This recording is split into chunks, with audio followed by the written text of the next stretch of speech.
మాతృదేవోభవ. అమ్మమ్మ నిన్ను విడివేరమ్మల కొలువంగ నాకు అవసరమేమి. అమ్మమ్మ నిన్ను విడివేరమ్మల కొలువంగ నాకు అవసరమేమి. సొమ్మమ్మ పలుకులమ్మయు కొమ్మా నిన్ను గొల్తురంట కుడి ఎడమలలో. జగన్మాత అమ్మమ్మ నిన్ను విడివేరమ్మల గొలువంగ నాకు అవసరమేమి. సొమ్మమ్మ పలుకులమ్మయు కొమ్మా నిన్ను గొల్తురంట కుడి ఎడమలలో. అమ్మమ్మ. ఏబిఎన్ ఆంధ్రజ్యోతి ప్రేక్షక మహాశయులందరికీ నవజీవన వేదం అనే కార్యక్రమంలో 267వ భాగానికి స్వాగతం పలుకుతున్నాం.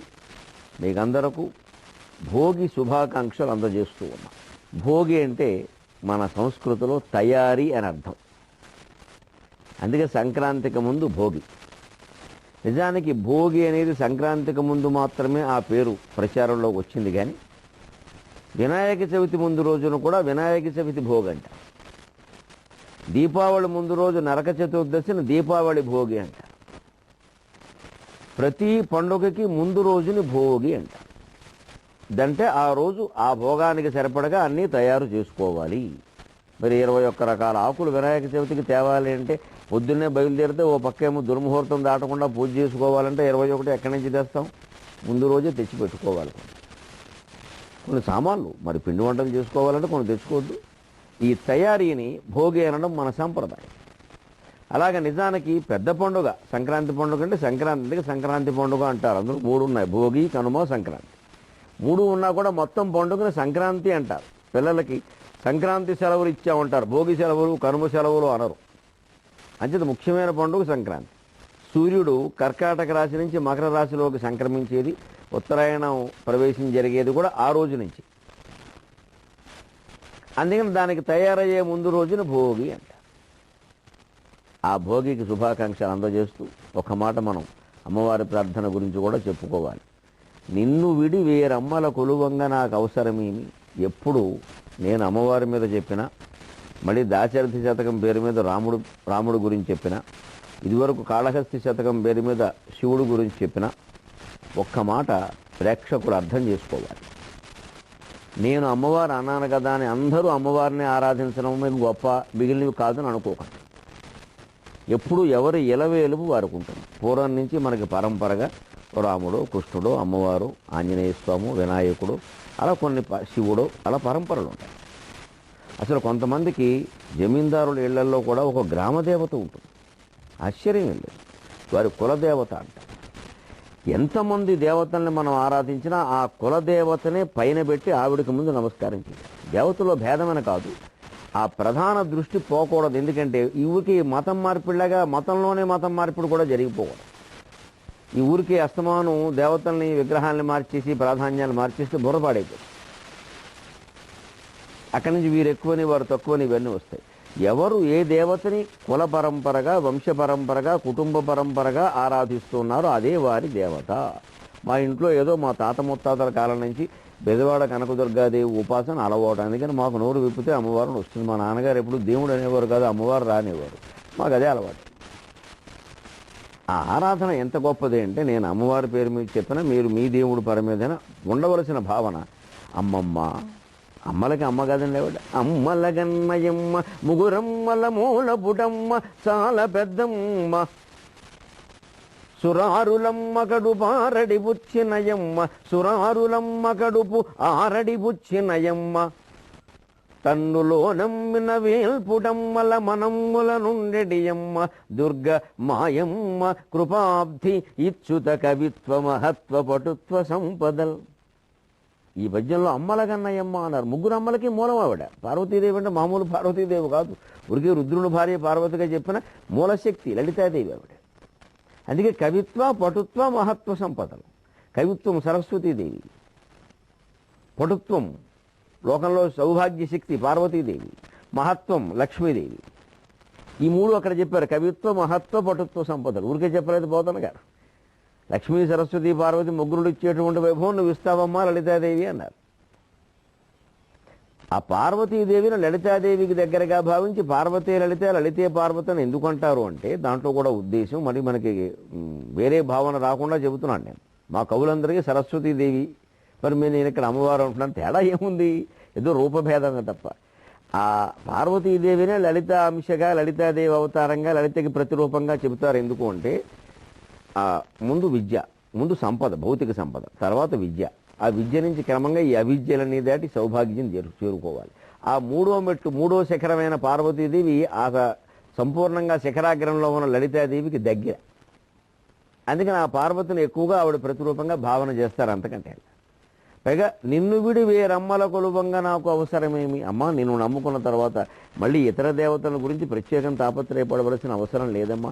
నేను ఎవరిని ఆరాధన చేసినా, ఎవరిని గురించి పద్యం చెప్పినా, ఎవరి పద్యం మీద వ్యాఖ్యానం చేసినా అమ్మవారిని గురించి చేస్తున్నాననే భావనతోనే చేస్తున్నాను. అమ్మవారే రామచంద్రమూర్తి, అమ్మవారే కృష్ణుడు, అమ్మవారే శివుడు, అమ్మవారే నేను, అమ్మవారే నువ్వు. కాదనే వాళ్ళు ఎవరండి? ఎలా కాదంటారండి? తత్వమసి అని వేదమే చెబుతుంటే అహం బ్రహ్మాస్మి అంటే అర్థం ఏమిటండి?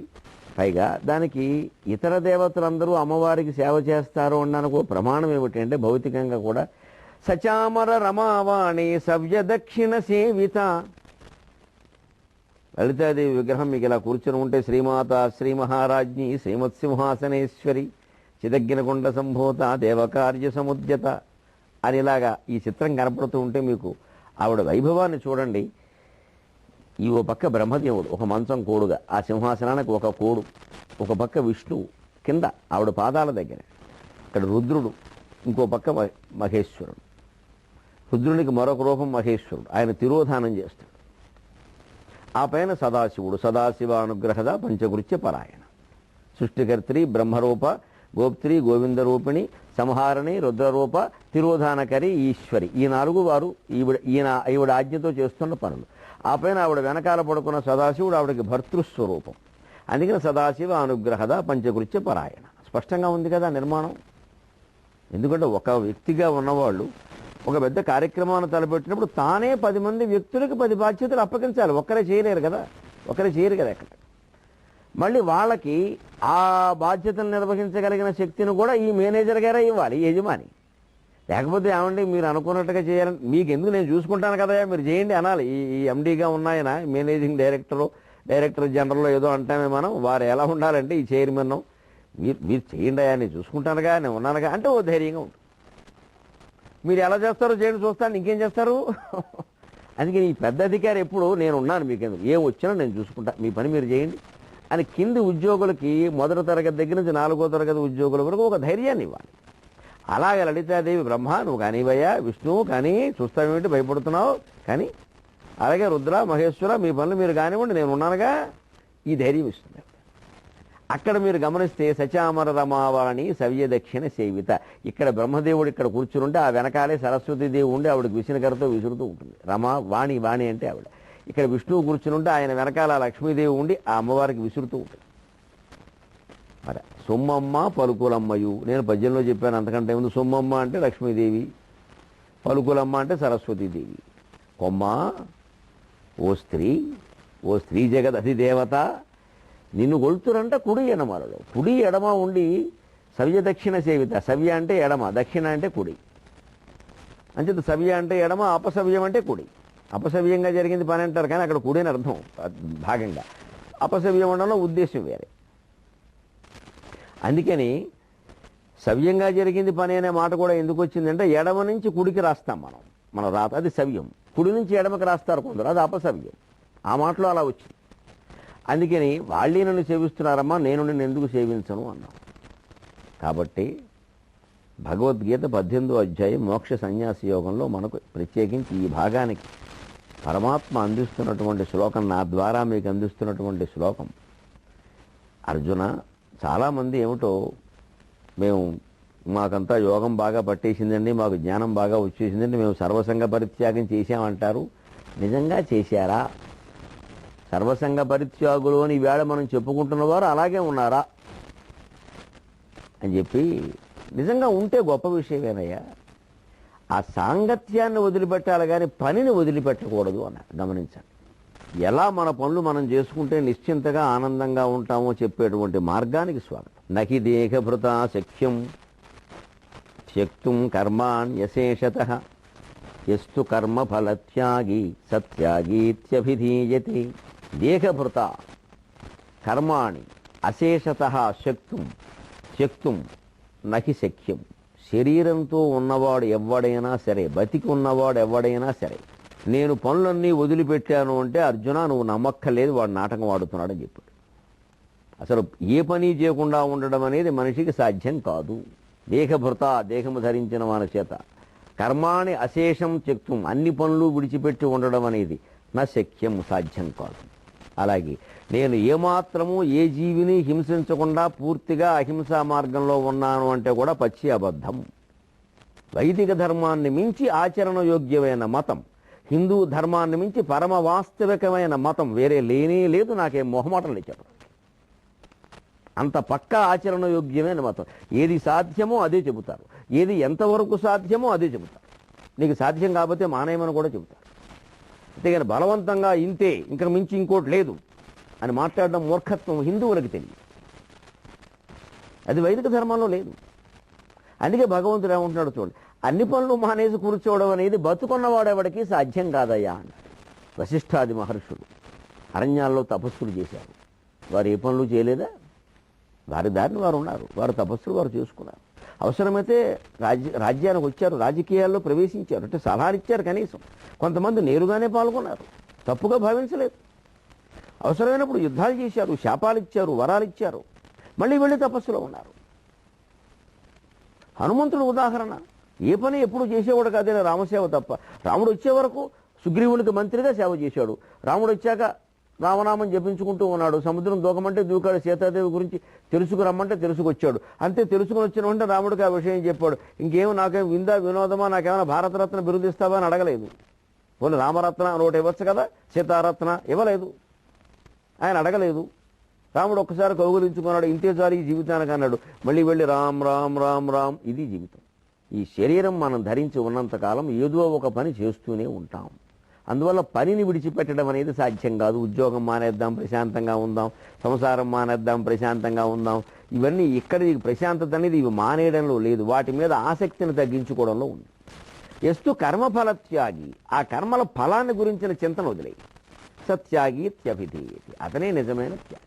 దీనికి పక్కా ఉదాహరణ ఏమిటంటే, రమణ మహర్షి దగ్గర బాగా ఉండడం అలవాటు పడి అక్కడ యోగం, ధ్యానం, ఆ వాతావరణం, ప్రశాంతత, సాయంత్రం అయ్యేసరికి ఎవరో రావడం, మహర్షి గారే ఏదో 10 నిమిషాలు 2 మంచి మాటలు చెప్పడం, వినడం, ఇవి అలవాటు పడేసరికి ఒక భక్తుడు ఏమన్నాడంటే, స్వామి నేను అప్పుడప్పుడు 3-4 నెలలకు ఒకసారి ఇంకా మా పిల్లలు ఇబ్బంది పెడుతుంటే నేను ఇంటికి వెళ్ళాల్సి వస్తుంది. నాకు ఎందుకు ఇక్కడ కూర్చుని మీ మాటలు అవి వింటుంటే అమృతధార, ఎందుకంటే ఆ దిక్కుమాలిన సంసారం, ఇంకా నాకు పెద్ద అన్న అయిపోయాను, నాకు ఎందుకు వచ్చా గొడవ, నేను ఇంక వెళ్ళదలుచుకోలేదండి, నేను అసలు ఆ ఇంటికి చూడదలుచుకోలేదండి, నేను మానేదలుచుకున్నానండి, మా వాళ్ళు పిలిచినా నేను వెళ్ళదలుచుకోలేదండి, నేను ఇక్కడే ఉండిపోదలుచుకున్నానండి అన్నాడు. అంతవరకు ఆయన 3 నెలలు అక్కడ 3 నెలలు ఎక్కడ, 6 నెలలు అక్కడ 6 నెలలు ఎక్కడ ఉండేవాడు. స్వామి గారు ఆ విషయం పట్టించుకోవాలి. ఆయన ప్రపంచాన్ని పట్టించుకోడు, వీడిని ఎందుకు పట్టించుకుంటాడు? ఆయన అనుమతి తీసుకున్న చివరికి ఆ కుటుంబపరమైన బాధ్యతలో, చింతనలో, అవసరాలు ఏదైనా ఉంటే మహర్షి గారు చెప్పారు కాబట్టి నేను మానేశానని చెప్పడం. ఇలా గురువుల వంకబెట్టి, స్వామీజీల వంకబెట్టి బాధ్యతలు తప్పించుకోకూడదు. ఆ మాటకు వస్తే ఈ గురు సేవ, స్వామీజీల సేవ కంటే కుటుంబ బాధ్యతలే ఎక్కువ. అదే ధర్మశాస్త్రం చెబుతోంది, అదే భగవద్గీత చెబుతోంది. నువ్వు దేవాలయంలో చేసే సేవ కంటే నీ ఇల్లు ముందు శుభ్రంగా చూసుకో. ఇల్లంతా పెంట కింద పెట్టేసి నీళ్ల గదిలో బట్టలు నీళ్ల గదిలోనే వదిలేసి అక్కడే ఓ బట్టల పొట్టెట్టి దానిలోనే సమస్తం పారేసి అవి కుళ్ళిపోతూ ఉంటే మేము దేవాలయం ఉడిచానండి ఏకాదశి నాడు అనవసరం. ముందు నీ ఇల్లు ఉడుచుకో, ముందు ఆ బాత్రూమ్ సరిగ్గా చూసుకో. ఇదంతా పుణ్యం కోసం పెద్ద నాటకం. మరి ఇక్కడ వీడియోలు, ప్రసారాలు, గురువు గారు, సైన్యం, వారి వెనకాల వీరు ఫోటోలు, ఈ తాపత్రయం అంతా. ఎందుకంటే ఈ గురువు గారు శిష్యుల్లోనూ శిష్యురాళ్లలోనూ ఈవిడకో పెద్ద పేరు రావాలి, ఈయనకో పెద్ద పేరు రావాలి. అందుకోసమే నీకు శుభ్రత మీదే అంత దృష్టి ఉంటే దేవాలయం కూడా నీకెందుకు, ముందు నీ ఇల్లు ఎందుకు అశుభ్రంగా ఉంది? న్యూస్ పేపర్లన్నీ ఓ చోట ఎందుకు లేవు? అన్నాల బల్ల మీద వస్తువులన్నీ ఓ చోట ఎందుకు లేవు? అసలు ముందు చీరలన్నీ ఓ చోట ఎందుకు లేవు? సర్దేసి పంచెల చొక్కాలన్నీ ఓ చోట ఎందుకు లేవు? పక్క బట్టలు ఎప్పుడు మార్చారు మీరు? మన ఇల్లు మనం చూసుకోవద్దండి?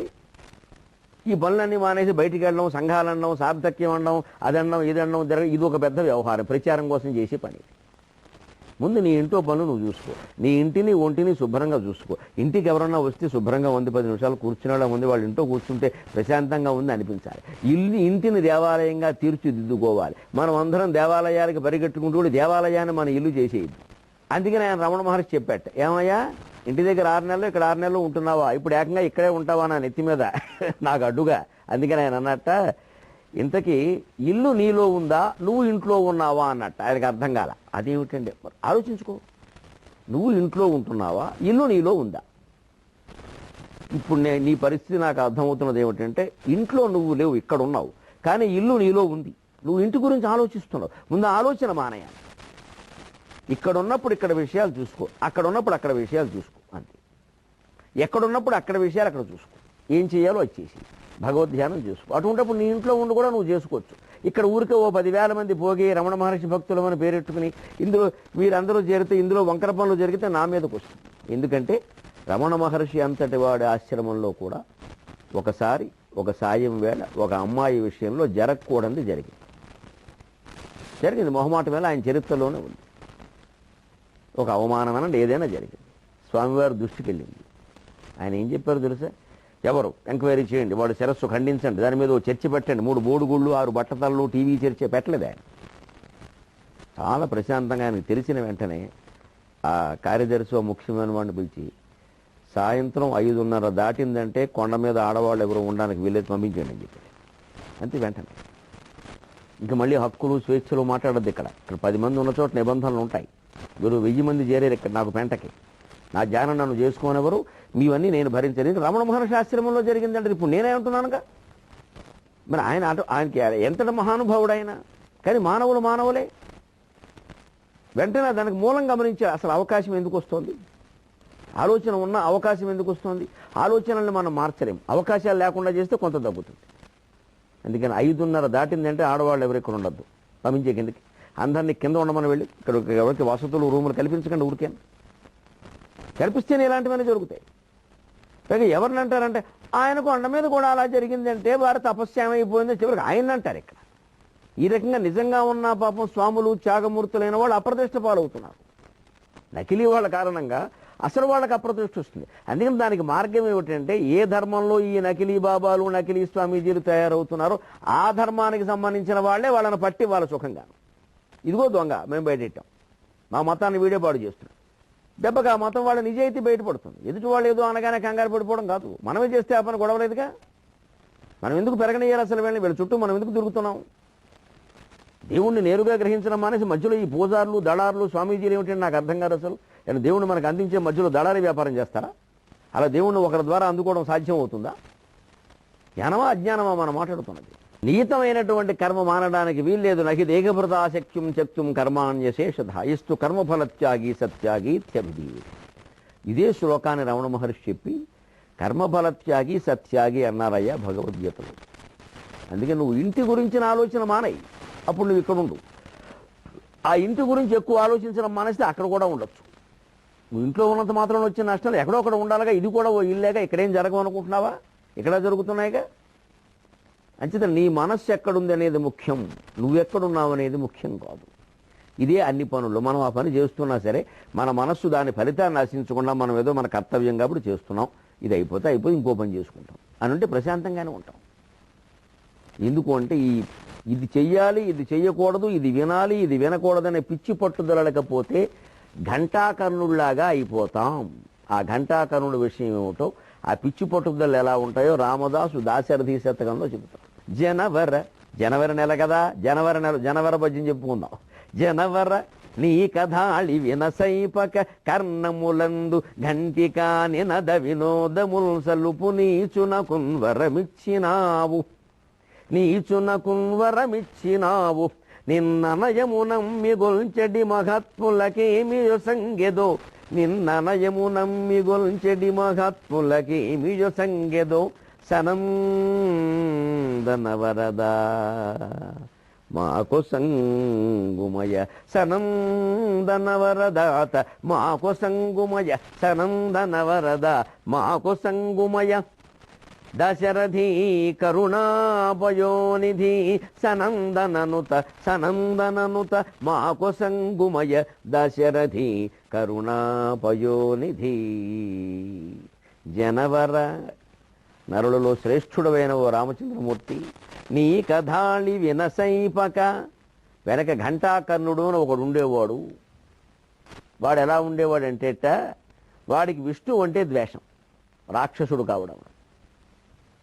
విష్ణు, రామ, కృష్ణ ఇలాంటి నామాలు కూడా నా చెవిని పడ్డానికి వీల్లేదు. వీడు ద్వాపర యుగంలో కృష్ణుడు ఉన్న కాలంలో ఉన్నాడు వీడు అని ఎవరైనా పొరపాటుని గోవింద కృష్ణ అచ్యుత అంటుంటే చెవిని పడతాయేమని వీడి చెవులకి రెండింటికి 2 గంటలు కట్టుకున్నట్ట. ఎవడు పిచ్చి వాడికి ఆనందం అంటే ఇదే, 2 గంటలు. అవి వీడు నడుస్తూ ఉంటే గణ గణ గణ గణ మోగుతూ ఉంటే కృష్ణ రామ శబ్దాలు కాదు ఏమీ వినపడకుండా పోయి. ఎంతకంటే పిచ్చాడు ఎవడైనా ఉంటాడా? మనలో కూడా ఉంటారు కొంతమంది పిచ్చాడు. మెడలో ఓ లింగం వేసేసుకోవడం, ఇక లింగం లేనివాడు మొహం నేను చూడండి అన్నాం. ఇకేమో నిలువు బొట్టు పెట్టేయడం, ఇంకా ఈ బొట్టు లేనివాడు మొహం నేను చూడండి అన్నాం. ఇదంతా అజ్ఞానమే. బొట్టును బట్టే ఉంటారా మనుషులు? వెనక జరిగే ఇలా గొడవలు నేను. అలాగే ఈయన చెవులకు గంటలు కట్టేసుకుని ఎవడన్నా పొరపాటుని దైవనామస్మరణ అది చేస్తే కృష్ణారామ ముఖ్యంగా నాకు ఏ దేవుడైనా ఒప్పుకుంటా, విష్ణువు నేను ఒప్పుకోను అని పొరపాటు నా చెవులు పడుతుందేమో గంటలు కట్టుకున్నాడు. అందువల్ల అవసరమైన మాటలు కూడా వినపడడం పోయింది. అలా కట్టుకుని చివరికి ఏమైంది, వాడికి కృష్ణుడు తపస్సు చేసిన చోటుకు వచ్చాడు. వీడి కర్మగాలి కృష్ణుడు చూశాడు. అసలు ఈ కృష్ణుడు ఈ రాముడు ఈ పేరే నాకు వినపడకూడదంటే ఈయన స్వయంగా కృష్ణుడే కూర్చున్నాడు ఇక్కడ. అదే అక్కడేమో మరి ఆయన మాటలు వినపడుతున్నాయి. అందుకే అలాగే ఉన్నట్ట. చివరికి శివుడికి ఈ విషయం తెలిసింది. వీడి శివుడు అంటే భక్తి. శివుడు గొళ్ళుమండి అన్నట్ట. విష్ణువును పూజిస్తే తప్ప విష్ణువు గురించి తపస్సు చేస్తే వీడికి ముక్తి లేదు, పో బాధపడతాడు అన్నట్ట. శివుడికి విష్ణువు అంటే అంత ప్రేమ, విష్ణువుకి శివుడు అంటే అంత ప్రేమ. మద్భక్త శంకర ద్వేషి మద్వేషి శంకర ప్రజ ఉభౌతౌ నరకం యాతౌ అన్నాడు దేవీ భాగవతంలో విష్ణువు స్వయంగా. నన్ను ప్రేమించి శివుణ్ణి ద్వేషించేవాడు, శివుణ్ణి ప్రేమించి నన్ను ద్వేషించేవాడు, ఇద్దరిని మేమే చెరో రెక్క పట్టుకుని నరకంలో దోసేస్తామన్నాడు. మేము ఇద్దరం ఒక్కటై చెరో రెక్క పట్టుకుని తీసుకెళ్లి దోసేస్తాం నరకంలో. అనుమానం వెళ్ళి అంత గొప్పగా చెప్పారు మన దేవతలు. మనం దెబ్బలాడుకుంటున్నాం వాళ్ళ గురించి, మన అజ్ఞానం అది. అందుకని శివుడు విష్ణువును భజిస్తే వీడికి యోగం లేదు అంటే చివరికి తానే కూర్చొని చచ్చినట్టు కృష్ణుడు గురించి విష్ణువు గురించి జపం చేశాట. ఆ విష్ణువే కృష్ణుడి రూపంలో ఆయనకి ప్రత్యక్షమే వరమిచ్చాడు. అప్పుడు ఆయనలో ఉండే అజ్ఞానం పోయి ఆ గంటలు తొలగించాడు. అదే ఘంటాకర్ణుని కథ అంటారు. అటువంటి నీచుడు కూడా కర్ణములందు గంటిగాని నద వినోదములు సలుపు నీచునకున్ వరమిచ్చినావు. నీ మీద నమ్మకం లేకపోయినా నిన్ను దూషించినా చివరికి నీ స్థుతి కూడా వినపడకూడదని చెవులకు గంటలు కట్టుకున్న వాడిని కూడా ఏదో రకంగా కృష్ణుడి రూపంలో వాడిని కరుణించావయ్యా. మరి మేము అలా కాదు. నమ్మి గొల్చెడి నిన్ననయము నమ్మి గొల్చెడి మహాత్ములకేమిజు సంఖ్యతో. నేనే కాదు స్వామి, త్యాగరాజు వంటి మహానుభావులు ఎంతోమంది నిన్ను ఎప్పుడూ మనస్సులో నమ్మి సేవిస్తున్నారయ్యా. మరి అటువంటి వాళ్ళకి ఏమి ఇయ్యాలి నువ్వు? ఇంకా సనందననుత సనక సనందన సనత్కుమార సనత్ సుజాతాదులని సనక సనందనాదులు అంటారు నలుగురు వాళ్ళు. సనకుడు, సనందనుడు, సనత్ సుజాతుడు, సనత్కుమారుడు. సనందననుత అందులో ఒక ఆయన పేరు ఇక్కడ వాడుకున్నాడు. ప్రాసక పనికి వస్తుంది, హాయిగా ఉంటుంది. మహానుభావుడు సనందన కుమారులందరూ నిన్ను నుతించారయ్యా. మాకు సంగుమయ దశరథి కరుణాపయోనిధి. ఆ జ్ఞానాన్ని మాకు ఈయనైనా ఈ ఘంటాకరుణులాగా పిచ్చి వేషాలు వేసే పరిస్థితి కల్పించద్దు. అందుకని మాకు అద్భుతమైనటువంటి జ్ఞానాన్ని ఇచ్చి అద్వైత సిద్ధి పొందేలా చేయవయ్యా అన్నాడు. ఎందుకంటే ఒక చలోక్తి చెప్పుకోవాలి. ఈ పిచ్చి మత పిచ్చి పెరిగిన కొద్దీ ఏమవుతుందంటే బాహ్య చిహ్నాల పిచ్చి పెరిగితే ప్రమాదం ఏమిటంటే ఎప్పుడూ హిందువులందరూ ఒకటే పద్ధతి అండి. విభూతి పెట్టుకుంటాం, ఓ బొట్టు పెట్టుకుంటాం. మహా అయితే ఓ బొట్టు పెట్టు. నేను ఏం పెట్టుకుంటాం, మీరు 200 భాగాలుగా చూసినా ఓ తిలకం బొట్టు పెట్టాను, ఎందుకంటే ఏం పెట్టదు. నేను అడ్డబొట్టు పెట్టలా, నిలువు బొట్టు పెట్టలా. చాలు బ్రాహ్మణ జన్మెత్తం యజ్ఞోపవేదం ఉంది, సంధ్యావందనం చేసుకోవాలి, ఓ బొట్టు పెట్టుకోవాలి, చాలు. అంతకంటే అక్కల. ఇక దాన్నో లావు చేసి అసలు నేను గొళ్ళల్లోకి వెళ్ళినా వాళ్ళు బొట్టు పెడతానంటే నేను వద్దని చెబుతాను. చాలంటే నేను ఉంది బొట్టు అని చెబుతాను. ఎందుకంటే ఇవన్నీ మెత్తేస్తారు మొహం మీద. అసలు మనం కాకుండా పోతాం. ఇంకా ఇప్పుడు అందంగా తీర్చిదిద్దినాడు కన్నా వాళ్ళు ఏమైనా భార్య భర్త ఇలా పట్టుకుని చక్కగా చిన్నపిల్లాడికి తల్లి బొట్టేటట్టు పెట్టడానికి ఎందుకు పెడతారు? ఓ మెత్తేస్తారు. ఎందుకది? చూసేవాళ్ళు కూడా వికారంగా కనపడ్డాం. చాలా మనం బొట్టెట్టుకున్నాం కదా. ఒకసారి అంటారు నా దగ్గర దేవుడి గుళ్ళో కుంకుమ, నా ఇంట్లో కూడా దేవాలయం ఉందండి, అది కూడా అమ్మవారి దగ్గర పెట్టింది తిలకం బొట్టు. నాకేం అనుమానం లేదు, తీసేయండి. ఏ బొట్టుకి ఏ ప్రత్యేకమైన మహత్యాలు ఉండవు. అన్ని మహత్యాలు మనస్సుకు ఉంటాయి. గమనించండి దయచేసి. మహిమలన్నీ మనస్సులో ఉన్నాయి. భూమండలం మీద మహిమలు లేవు, మనస్సులో ఉన్నాయి మహిమలన్నీ. మన మనస్సు ఎక్కడ అనుభూతి చెందుతుందో అది దేవాలయం. ఏ రకమైన పూజలో మన మనస్సు లగ్నం అవుతుందో అది పూజ, మనస్సుకి ఏ మాట నచ్చిందో అది మంత్రం. లేకపోతే ఒక్క మాట ఏమిటంటే సరదాకి చెప్పుకోవాలంటే వెనక శివభక్తులు అడ్డంగా బొట్టు పెడతాం కాబట్టి మేము ఏమడిగినా సరే మేము అడ్డంగా తలూపుతాం, మేము ఒప్పుకోం అన్నట్టు.